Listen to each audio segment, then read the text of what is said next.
the first thing is to show the difference between a sickle and a scythe and other cutting tools such as, say, a billock. Now then, a billock, if you're cutting with a billock, there are all these for cutting wood and that. If you're cutting with a billock, it will cut soft wood and one-year wood and green wood reasonably happily, but not very happily. But it's used for cutting wood that is 2-3 years old, that is dark in colour, and that's its job. And to do that, it has to have a very sharp edge. And this has got a very sharp edge. I can assure you works very well. The way to sharpen that is with an oil stone.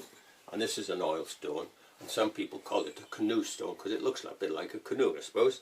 And if you're sharpening that, if I was sharpening that, actually I sharpen them in the vise and I use diesel on them. But that's the oil I use. But if you use diesel, make sure you wear gloves, plastic gloves, because diesel is very dangerous. It gets into your bloodstream and causes all sorts of problems. But if you sharpen that, you generally sharpen it like that. Come round like that, up the bill like that, and then you go over.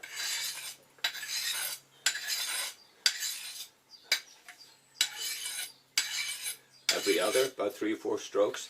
And in that way, when you're doing that, you get rid of what's called a burr. Now a burr is what happens that when you sharpen something to a fine edge, it comes up like that to a fine edge, and then eventually, if you're sharpening, especially if you're sharpening one side only all the time, you're sharpening on one side only, what happens, it generates a sort of a whisker all the way along the edge, and actually it'll curl over like that. So if you've got the edge like that, it'll actually curl over, and then when you sharpen the other side, it curls over again. So you sort of flip this burr, and eventually, if you do them, if you sharpen every so often 3 strokes one side, then go 3 strokes the other, you don't generate a burr because it keeps knocking the burr off.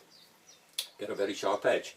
The difference between that and when you're using a sickle on a scythe is that those are used for cutting this year's growth on a hedge or grass or whatever that's green.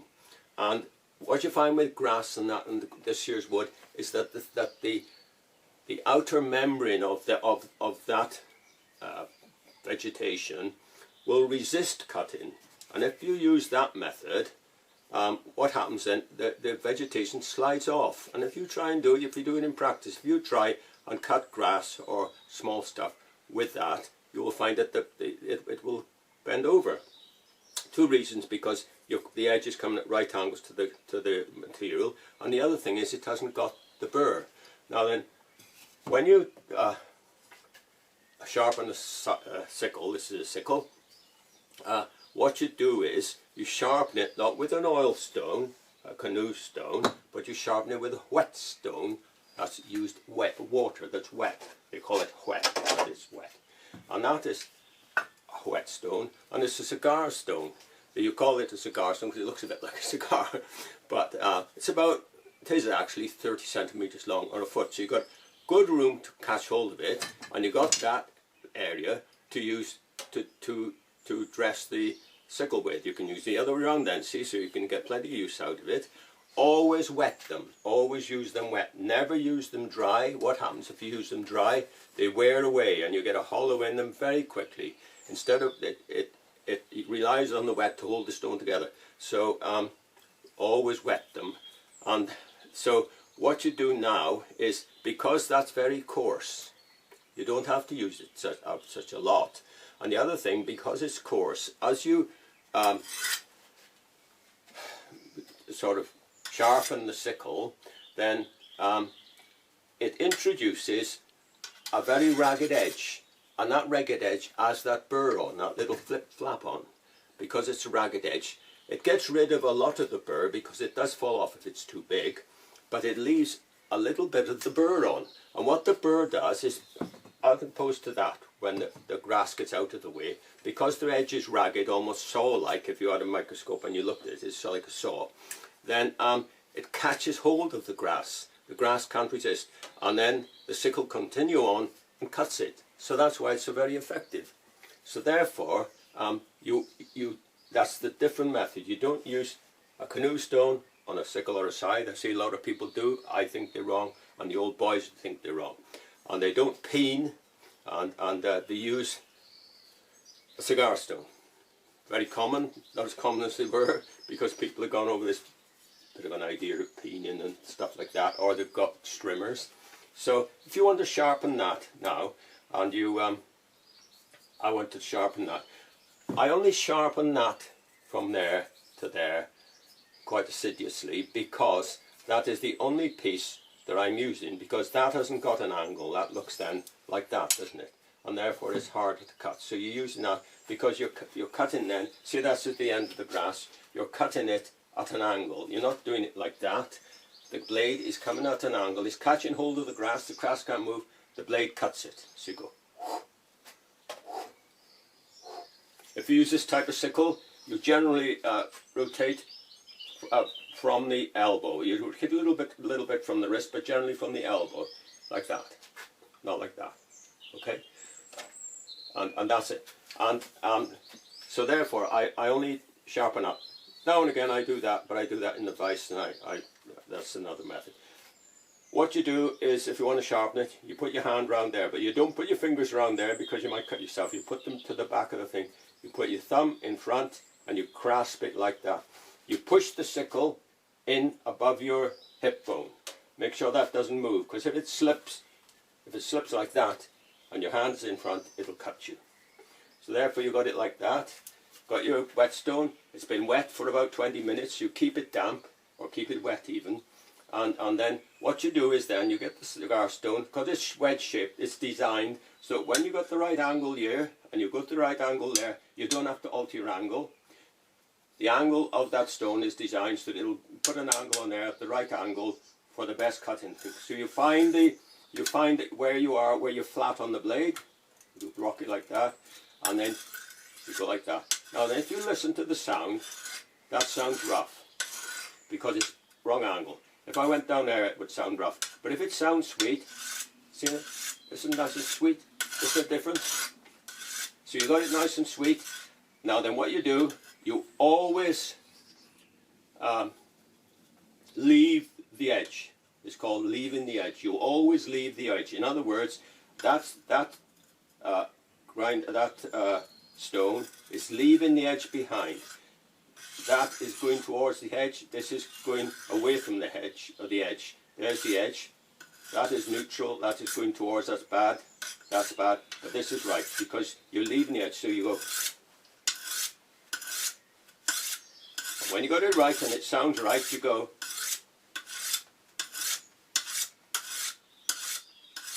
That's as fast as you need to go. Don't go any faster than that because there's no need. Better to be accurate rather than fast. And you don't need to do a lot. If you're starting from scratch, you might have to do this quite a bit, depending if that sickle has done a lot of work, and to get it to a straight edge with a burr. Once you got it there, you keep it there. So look after your edge. Don't destroy your edge willingly, because it takes a lot of getting to get there. But once you get it there, you just a few strokes. Say you've been sickling now, and you'd stop to have a bit of a break. And while you're there, you sharpen your sickle.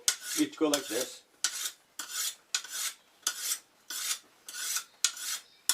For about 10-20 times. And then you'd sharpen until it's sharp. And you say, what is sharp? The way to check the sharpness is to put 3 fingers like that, put your thumb on there, and drag it across it like that. Can you hear that? I'll come a little bit close to the camera so you can hear it. Now what that is doing, it's trying to stick to my, it's that sharp, it's trying to stick to my thumb. And if I was to up it like that, it would cut it to the bone in no time. So you always come across. If you don't hear that, it means that the very edge of the sickle is round. If it's round like that, can't hear anything. If you come here. So that's so you sharpen it until it is sharp, and that's the means of showing the sharpness. That is a sickle for cutting coarse grass, brushing hedges, which means cutting hedges, brushing we call it, brushing hedges like that, tops of hedges, cutting grass, coarse grass, thistles or whatever. Now this is a grass sickle. This is for cutting grass. Difference is that it's got a turn in the handle so that your hand isn't touching the lawn, because that's got a turn hand. It also is that is made of forged steel, about 5 mil thick. The blade is. This is about 1 or 2 mil thick because it wants to be light. There's no need for it to be thick, and it's made blanked. It's blanked out of steel. That is forged steel, and because it's thin, it would bend. So what they've done is they put like a roll in there, like a groove, and they've rolled it up so that now it won't bend quite easily. It's got two purposes, that bend. One is that it makes it so that it won't bend very easily, and the other is that on the other side, if you look at it, it's got a shiny edge there and a shiny where the cutting edge is. So it's got two shines, and what it does is it sets the angle for that blade, because when you're sharpening that now, it's running across the roll and it's running across the blade. So you sharpen it like that. But you don't sharpen it on this side, you sharpen it on this side. So what you do now, you put it again, top of the thigh, or wherever it's comfortable, make sure that it's firm, and then you do the same with that. You find where it sounds the sweetest. So you go, that sounds about right, that sounds rough, that sounds rough. So you got it right, you're leaving the edge behind, you're coming from there, from your thumb, you go to your thumb, to the middle of your cigar stone, and then you come out at the end, like that, ideally. So you got it like that.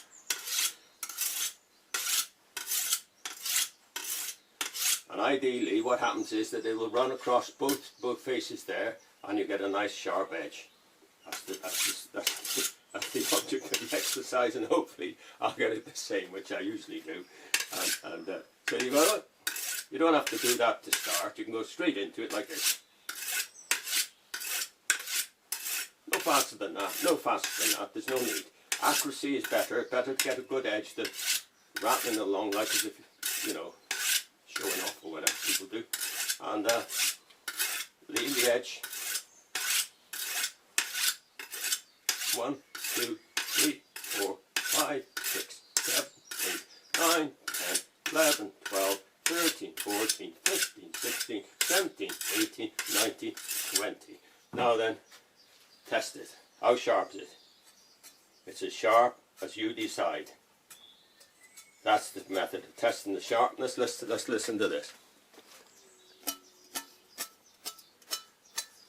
So there we are.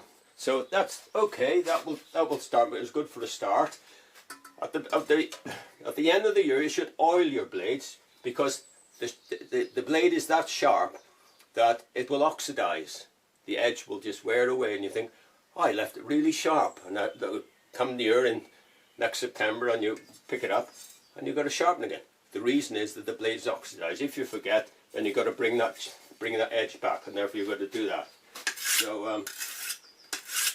So that's it. That's the way it's done. Now then, with regard to peening, these sickles, especially the older sickle, I don't know about the modern sickle, they're probably made in Taiwan or something, made of some soft steel, are quite hard steel. They're made hard because they wear away at the right speed for that stone, and they give you that bird edge. They're designed for that. That is their purpose. To peen that would be a shame. It would be a sacrilege. And what would happen if you peened that sickle? You may be able to peen it for a while, tapping and doing that. You don't have to do that. You can do that in the field and sharpen this within a matter of seconds out on the field. You don't have to go home and spend all the evening tapping it with a hammer. And what happens is if you do that and you peen it, because it's hard, you work hard in it even more. And because you work hard in the metal, you reach a certain point where little cracks start to appear in your edge. And those cracks will grow. And you can throw the sickle away, because those cracks will develop, and in the end, the bits will fall off your edge, and you've ruined your sickle. So there's no point in doing it. Do it if you want to. It doesn't bother me. I'm just trying to put you on the right road from my point of view. So, so peening is a mistake. It's not necessary, in my opinion. It's a modern thing. It might work with softer blades. You might have to peen them. have to peen them because the blades are a softer steel. But if you get an old sickle like that, you wouldn't have to peen that. So that's my take on it. Now then, another thing is that when you're cutting it, when you're cutting this, you say that is the edge that you've cut to, and you're now cutting it again. You select about 3 inches of cut, or 2 inches, or 3 inches. 2 inches would be enough, and then you cut off like that, and the blade is virtually going like that. It's not, because that would be a curve, but if it's straight, it would be cutting like that, and so it's cutting an edge. And if you cut like that, you cut, and then you move forward like rocking. Cut if you want, especially with the side, you rock your way forward. But with this, you're not going that fast, so you go like this. And you never, ever catch hold of it and cut the grass like that. If you're doing that, you don't know what you're doing, or the sickle's too blunt to cut it. The sickle will cut on its own. You'd never cut it like that. You're not cutting rice in a paddy field. So there you are. So, and the other thing is that you never use the sickle for anything else other than for cutting the grass. If you cut it, if you cut it and you drag the grass away like this, my dad would give me a clip behind the ear for doing that. You say, what are you going right, not right in the head? And so you never drag it. It's made for cutting. Look after your edge, and avoid stones or digging in the dirt, because you put a round then, and you've got to put that burr back on, and you've got to take quite a bit of metal away to get back to a straight edge. So once you've got a good edge, it's taken you a long time to get it, you look after it. Always say, look after your edge. Now then, in order to avoid doing that, a good bloke who's cutting with a sickle will have something like that. He'll cut one out of the hedge, and it'll be something about that height, with a branch that come out about that angle, and he's cut that off. And what he does is, if the grass is falling down and he wants to lift it up, he doesn't use his hand. You use tools. You don't use your hand, you use tools. It's like a bricklayer. He doesn't put the mortar in with his fingers, he uses a trowel. So you lift it up and you cut it. Then you lift it up and you cut it. And therefore, that's the way. And the other thing is, that's one thing. And then once you've done it, you come along, turn around, and you put it behind you. You walk forward, cut some more, getting on the way, lift it up, and then you cut it, turn around, put it behind you. Everything is behind you. You've got a clear space in front of you. You can see exactly, this is your workspace. That's another thing you want. And with this sickle, I didn't say to tell you, is that that's from the elbow, but with this, because it's lighter on this grass, you generally cut from the wrist, generally speaking. Your elbow moves a bit, but that's the action. Whereas with this one, that's the action. So that's it. I think that's about covers everything. But what I'll do is, this is now May, wrong time of the year to be doing this. But we've got some bluebells that have been growing in the lawn, ulcers and daffodils. We don't cut with the mower. We've avoided them. There's areas. Now then, it's gone too long for our mower. We cut it back to nature. But the lawnmower won't cut it. I'll cut it with the sickle, the first growth. We cut it. So in about a fortnight's time, I'll use those sickles, and you see what I mean. And then in September, I'll put a little addition to it, which will show you for cutting coarse grass and also for brushing hedges. Now then, just a little addendum on what I've been saying, because there's a couple of things that always crop up after you've finished. The first thing is safety. Now then, if you're not familiar with tools, if you worked with them all your life, even if just occasionally, then you've got safety in mind. But be aware that these tools are very sharp, and therefore you must carry them.